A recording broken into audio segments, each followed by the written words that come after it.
Hello, and welcome to another episode of oh, uh, Consensus with Canonizer. Um, my name is Jim Bennett, and I am here with the mighty Canonizer Council. We have Kelly Casaday, who is looking very mighty, and I think that was your dog barking in the background, was it not? It was, and I apologize for that, and I believe it has been taken care of.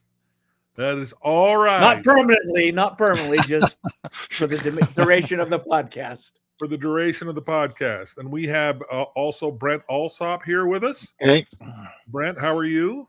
good. And we have two non-experts, but one of them, we're waiting for them to weigh in with their non-expertise, but we also have not an expert too.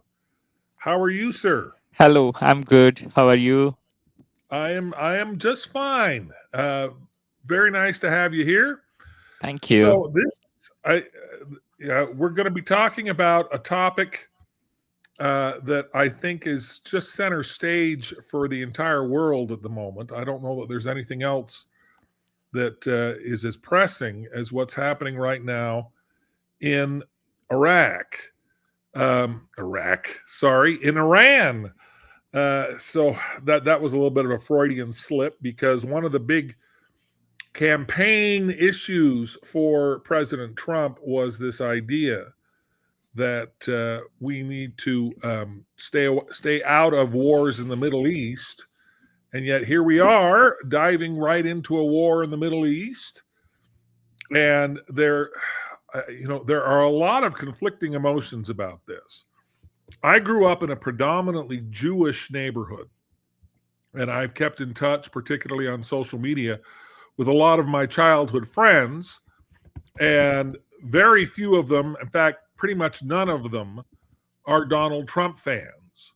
But a number of them are very happy that Donald Trump dove in, bombed Iran, because they think that Iran, nuclear Iran particularly, is an existential threat to Israel. And so they find themselves very conflicted, trying to figure out what's the appropriate thing here to do. And, to some degree, that's where I am as well. And as we dive into the topic, I think that I'm going to end up creating a camp that is different from the camps that are there right now. But Kelly, I'd love for you to be able to sort of walk us through the state of the current topic that's up there on Canonizer. So I'm going to add that here to the screen. Sure. And Kelly, can you walk us through that? Sure. So this was actually created, I think, exactly one day before Donald Trump took military action. It was after a week or so of Israel doing a lot of damage to Iran. They had air superiority, probably air supremacy. They had taken out the leadership of Iran, military leadership. They'd taken out command and control functions of Iran. And I wrote this saying, America may be brought into this. What should America's response be? And about the same time I pressed send or submit,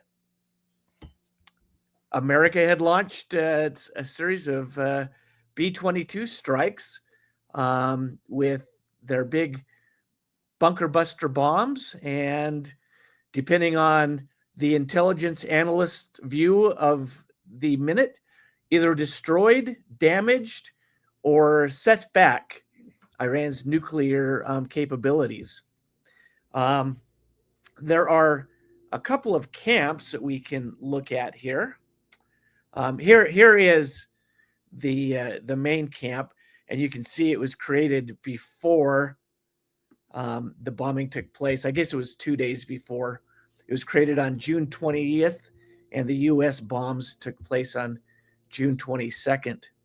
But it talks about there doesn't seem to be any question among experts that Iran is trying to build a nuclear bomb, and that a nuclear-armed Iran would be a serious problem, not just for the United States and its allies, but a major threat to world peace.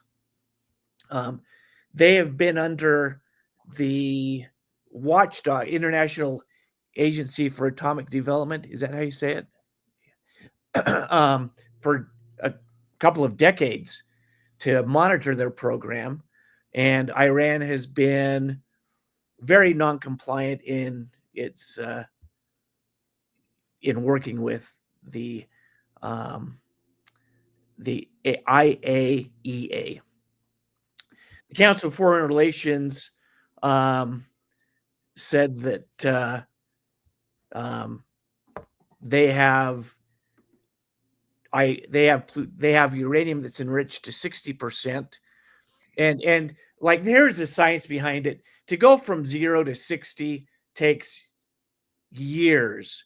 To go from 60 to 90, which is what you'll need to make a bomb, is weeks.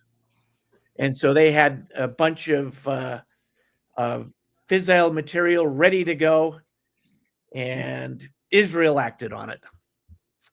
So we have a couple of camps, and again, they're dated, but one, stay out of the Israel-Iran conflict completely, or end Iran's nuclear program peacefully if possible, but use force if necessary.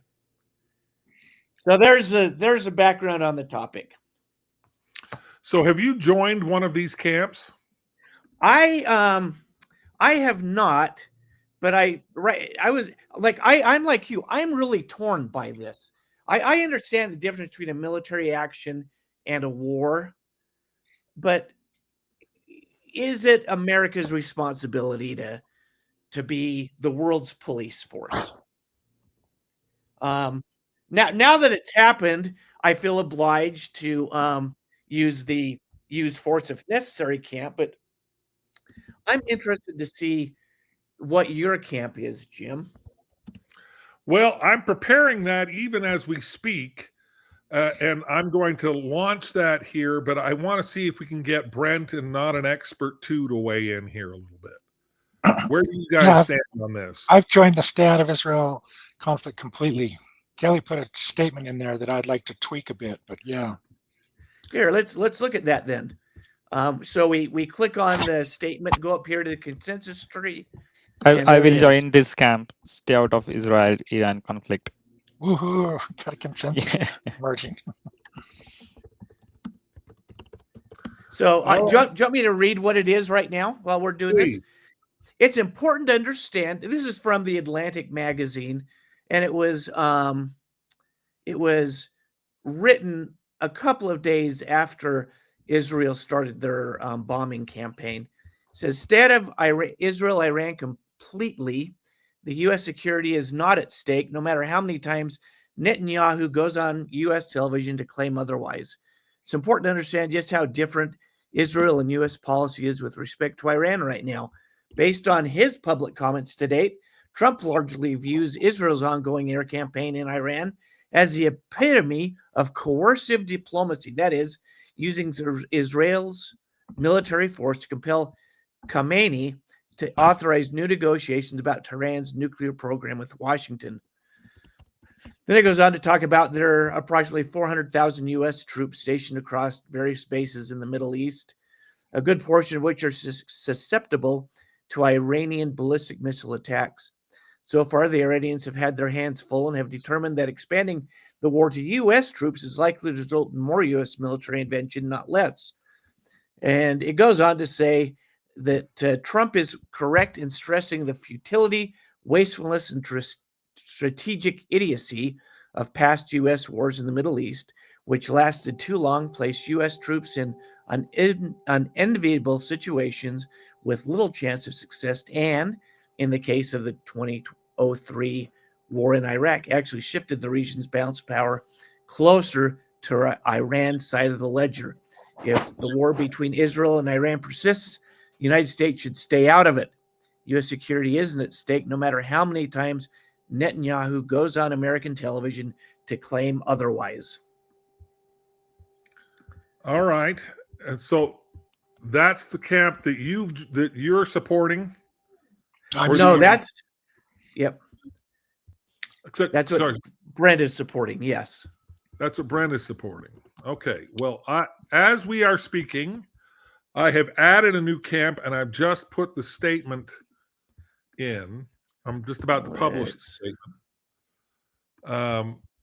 And the camp is Israel should lead on Iran, not Trump's illegal escalation. And I don't know. Should I bring this up so that I can, or can you pull that up? Is that still there? It's up there now. Yeah, it's up there. So in this camp, we believe Israel, uniquely situated and directly threatened by Iran's nuclear ambitions, terror proxies, and openly genocidal rhetoric, should take the lead in confronting the Iranian regime. As a sovereign nation with both motivation and operational capability, Israel is best positioned to respond decisively and proportionately.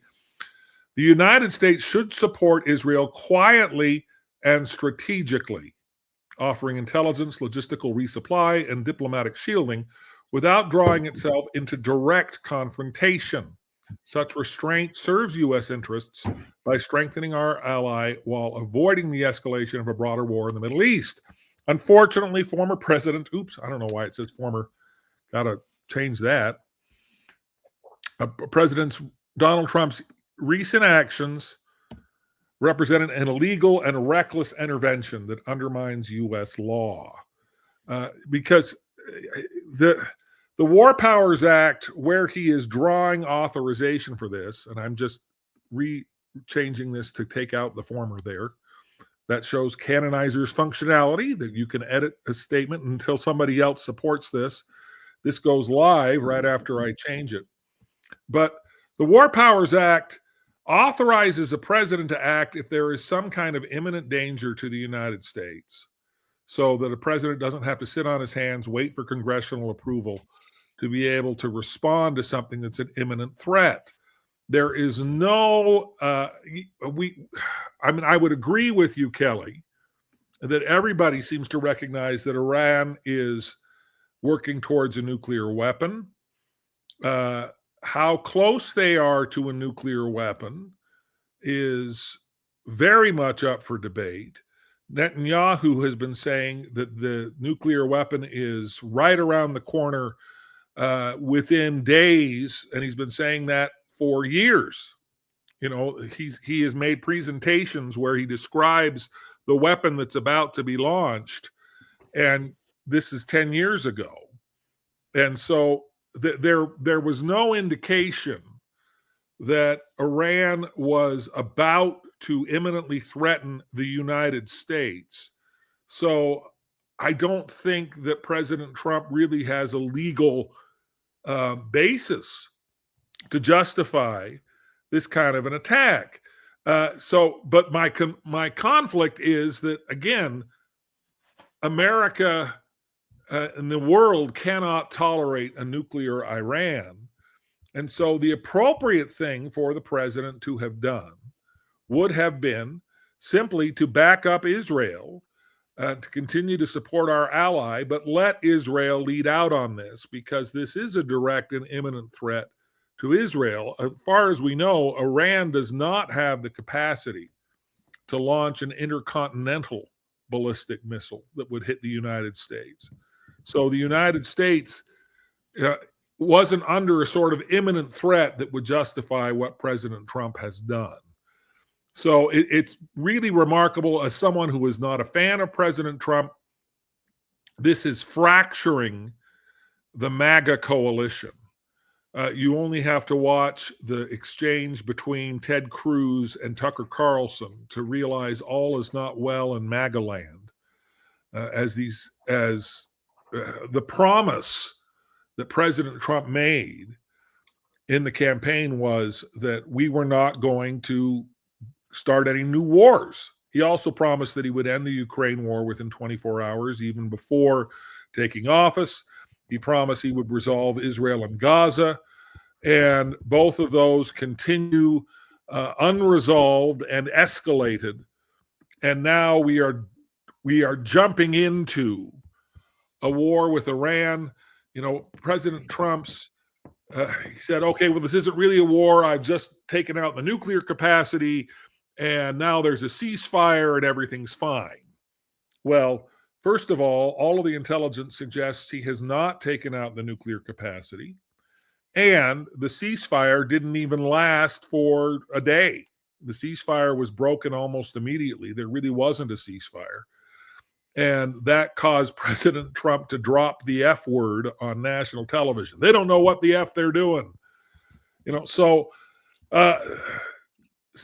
from my perspective, I mean, if we're trying to build consensus on this, I think the clearest place where there is consensus is in the idea that we can't tolerate a nuclear Iran. But how to get there, how to prevent that, I think, is where we see more division. Although Brent, and not an expert, are you in consensus with this idea that we can't tolerate a nuclear Iran? Excuse me. Yeah, I think that's a tough one, especially when Iran's their mantra seems to be death to America, death to Israel. And so, yeah, that seems, combined with that seems like a powerful argument that we. Yes, I think that way. Yeah, correct. So that's kind of scary. So, do you think Israel's justified in their attacks? I mean, it's not about justification, but again, to take measures on the counter anti-nuclear things, right? So the nations around the world, they have to unite and they have to combinedly take the decision, not just Israel or not just the United States of America. So because they will be number one enemy for the Iran. Yeah, so the other countries sitting there, they are not the number one enemies now. The nation who is attacking is the number one enemy for Iran. So it's like that way. So they should take some decision on like they have to gather the leads, right? There is a formal committee, so they have to gather and they have to take the decision. Yeah. So basically, you're saying like a United Nations. It should be handled by the United Nations or something like that. Yeah, something like that. And also, I think we should create a topic of how evil it is to have a chant like death to anyone, death to America, death to Israel, death to Iran. Violence like that should be evil, and the whole world should step up and condemn that kind of thinking. That's because, to me, where the problem is. Correct. And then this will give more terrorism activities for Iran to US or maybe the other countries as well. Right. And we all know, right, what terrorism can do to our countries. Yeah, good. Well, I mean, and this is one of the big things that frightens me is that by the United States leaping out in front without building any of these kinds of coalitions, this becomes a direct proxy war between Russia, which is supporting Iran, and the United States. It's already to some degree a proxy war, but if Israel is out taking the lead, then there's enough distance that it won't escalate in the way that it now is threatening to escalate. I just think we have made the situation much more dangerous by making us enemy number one here. So, Kelly, does any of this jibe with where you are, or are we? Yeah, I'm pretty close. I want to talk about yours specifically, but I want to correct a few things. The ceasefire is holding.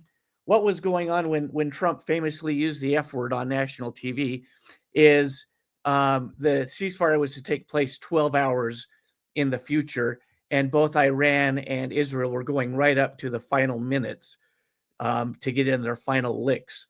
And Trump told Israel, turn your fighters around, knock that crap off, and also said the same thing to Iran. So the ceasefire has held. Now we'll see if it lasts, but it has held since it was officially started. I also disagree that there are no U.S.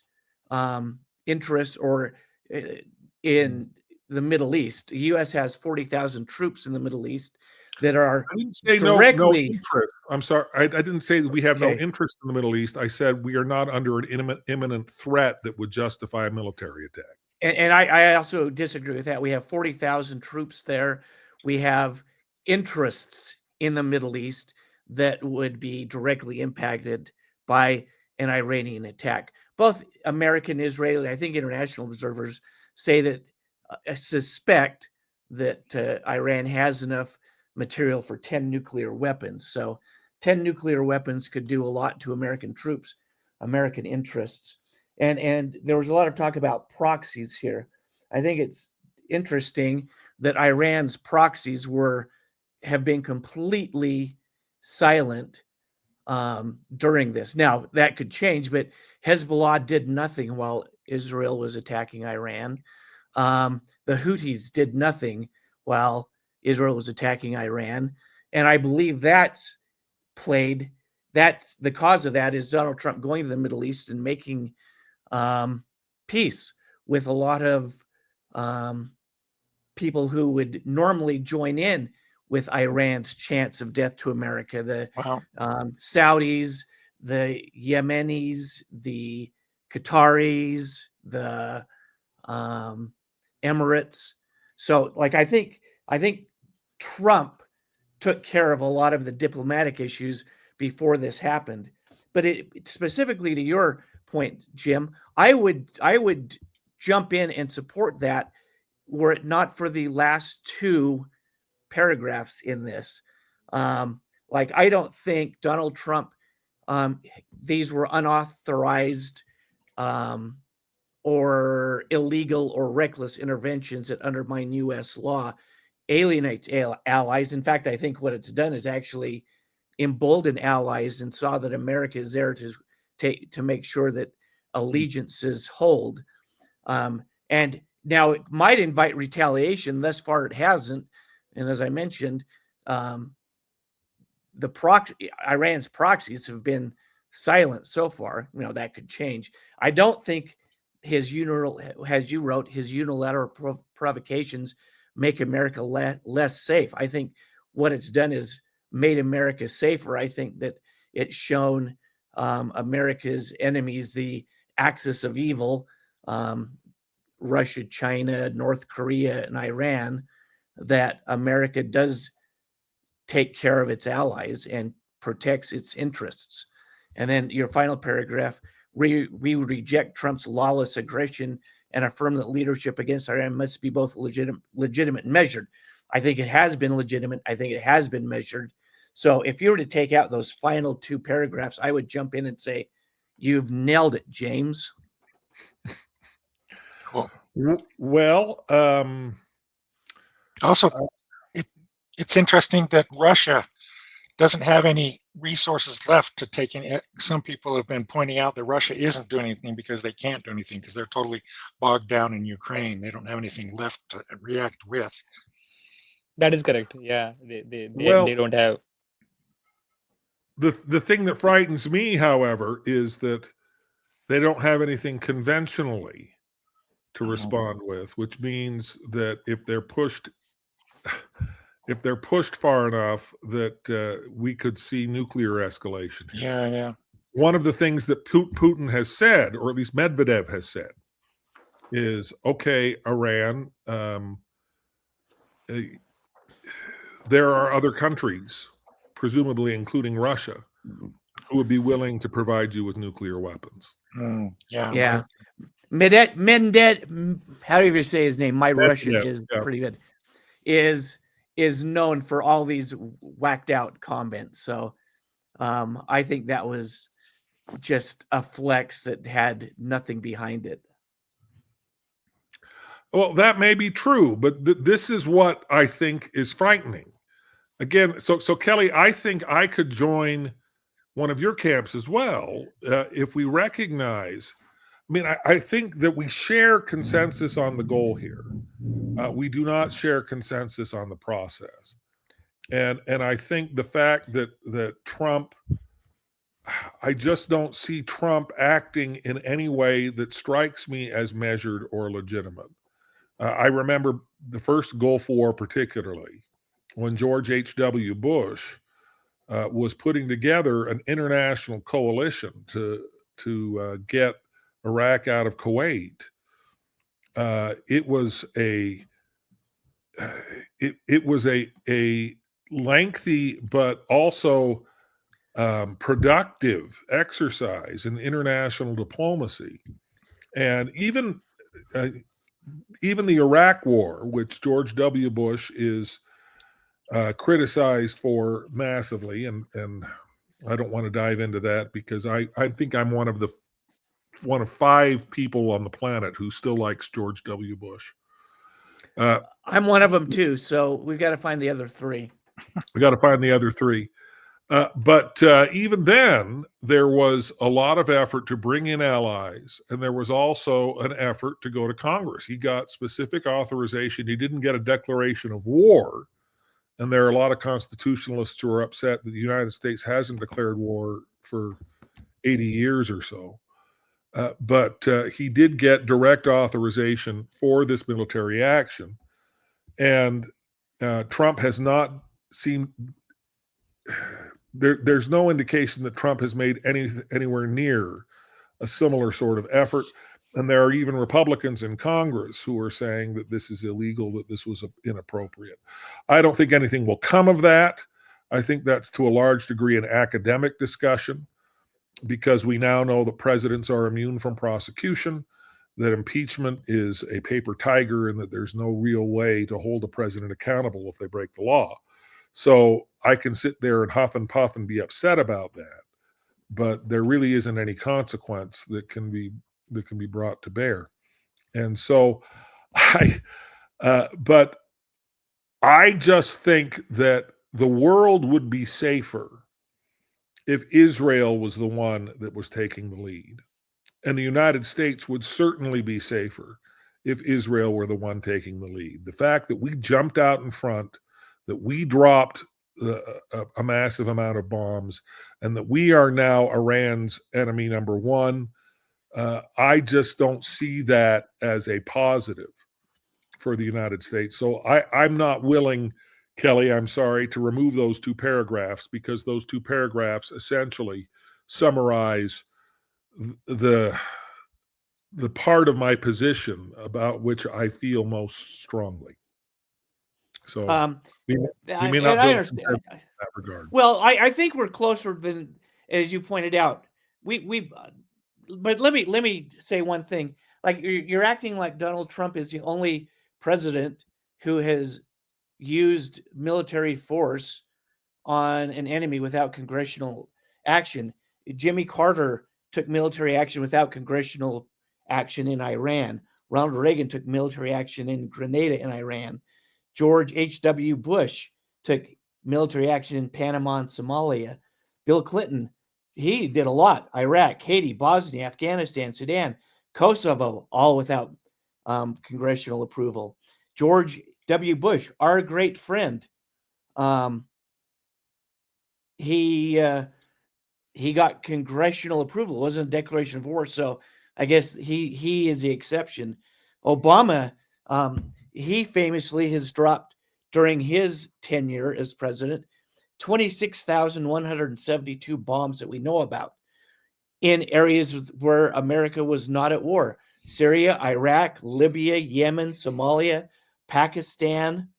Joe Biden did things in Africa and some Iran and other assorted counterterrorism operations. So to kind of say, but whoa, this is awful because Donald Trump did the same thing that every other president has done, strikes me as disingenuous. Well, I don't make the comparison to other presidents here. And this is one of the things that I find very frustrating in the Trump era, is that if you can't defend what Donald Trump has done, you start to point to what other people have done. And no, that's not it at all. Whataboutism. No, that's not it at all. I'm saying that you're saying that this is unprecedented, that Donald Trump has done something that nobody else has done. Okay, then let me say this. If President Biden were the president and decided to drop bombs on Iran, would you look at this differently because you supported President Biden? No. So from now on, any president should have their hands bound and not be able to take care No, I'm of not saying imminent that threats. either. I'm not saying any of that. I am not saying any of that. I'm not making any comparisons to previous presidents. I'm not trying to say that there. So let's suppose that Jimmy Carter or Joe Biden. Let's use Biden since Trump uses Biden as his foil, even though Biden is about to die from cancer and is no longer the president of the United States.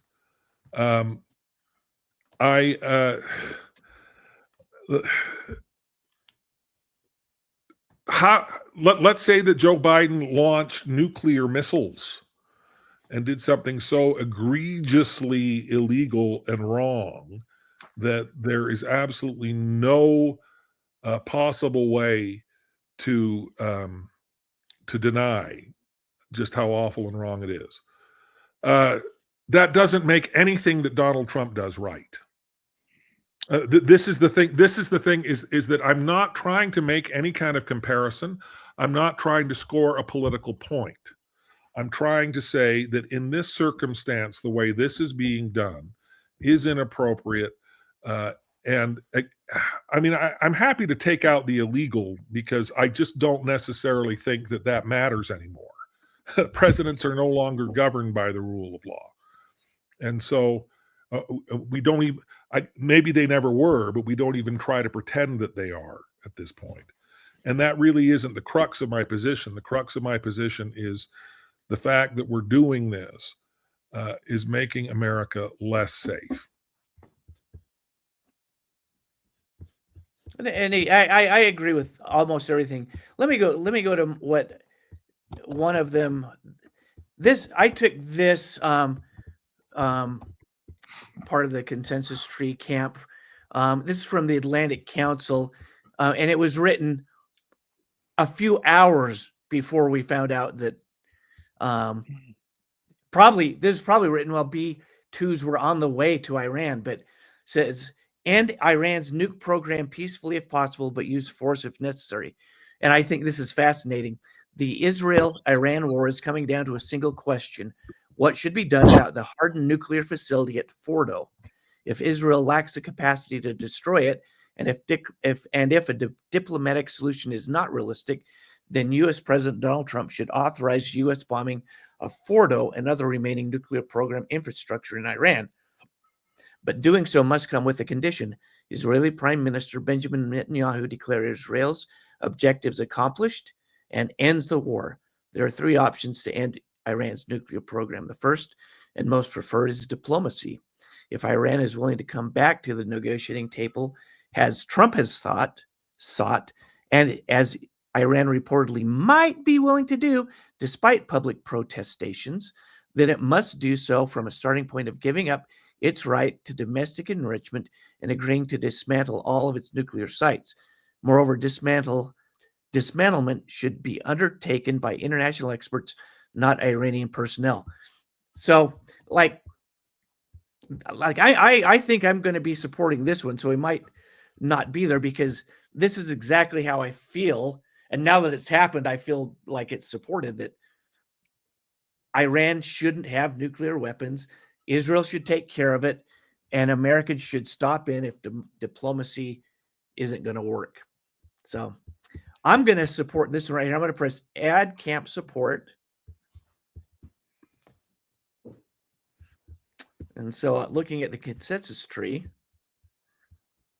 yeah, mine is not showing. Yes, it is.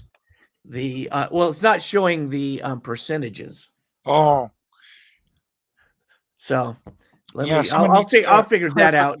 Yeah, clear cookies need to be done. But for all intents and purposes right now, I think Jim and I are like so close. And I think we could go ahead. I was going to say, I think we could come up with a super camp where both you and I are in it. and then we can have little subcamps if possible that make it more difficult. But I think you and I are really close. Yeah, and I actually think that all four of us are really close. Mm-hmm. Like, this war is not good and should be avoided. But sometimes, going back to Teddy Roosevelt, speak softly but carry a big stick, is the way to make sure that it's a safer world. All right. Well, then I think that we probably ought to work on creating a super camp that could be, that covers that kind of consensus, and then we can put these down into lower subcamps, because I still feel strongly about those elements, but I also very strongly agree, Kelly, with much of what you're saying here. So, and again, this is what Canonizer does. This allows us to be able to create consensus and define the areas where we agree, rather than focusing on arguing about the areas where we don't. So I think this has been a productive exercise, and even though we didn't necessarily change each other's minds, we were able to discover that there's a lot more that unites us here than divides us. Yep. So, yay, Canonizer! Yay, Canonizer! Yay, Canonizer! Yes. Does anybody have any final words of wisdom before we conclude this? I think we got it all. We should avoid the wars. That's the final wisdom. I can say. Right. Sounds good. Well, thank you all, and thank you for watching. For those of you that are watching this, please be sure to weigh in. If you agree with me, join my camp. If you agree with Kelly, join Kelly's camp. If you don't agree with either of us, create your own camp and help us to be able to build consensus on this, so that we can figure out what everybody wants and what everybody believes, so that we can make the world a better place. So thank you all for watching Consensus with Canonizer, and we'll see you next week. Thanks very much. Thank you so much. Goodbye, everybody.